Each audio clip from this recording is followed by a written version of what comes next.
வணக்கம் friends, welcome to Karthik study circle academy. Friends, இந்த question பாருங்க. சி என்னடா நம்பர் சீரீஸ்ன்னு கொஷின் கொடுத்துட்டு லெட்டர்ஸாக கொடுத்துட்ருக்காரு சார்னு நினச்சிக்காதீங்க.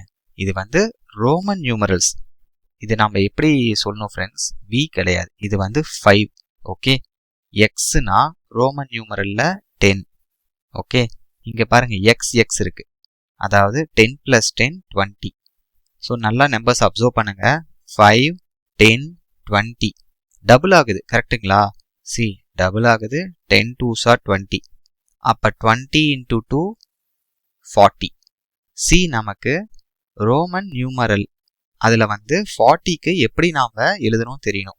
சி எல்லுனா 50 ஃப்ரெண்ட்ஸ். இந்த எல்லுக்கு முன்னாடி எக்ஸ் போட்டிங்கன்னா 40, அதே எல்லுக்கு பின்னாடி எக்ஸ் போட்டிங்கன்னா 60. ஓகே, ஸோ இங்கே நமக்கு 40 தான் வரணும். அப்போ மிஸ்ஸிங் லெட்டர் என்னது? எக்ஸ்எல். ஓகேவா? ஸோ நெக்ஸ்ட் பாருங்க 80. 80னா இது 50யா? ஸோ எக்ஸ்னா இப்போ தானே பார்த்தோம் 10. ஸோ 3 10 இருக்கு. ஸோ இது வந்து எல் எக்ஸ்னா 80. ஸோ மிஸ்ஸிங் நம்பர் என்ன ஃப்ரெண்ட்ஸ்? ஆப்ஷன் பி எக்ஸ்எல் தான். கிளியரா இருக்கா? Thank you friends.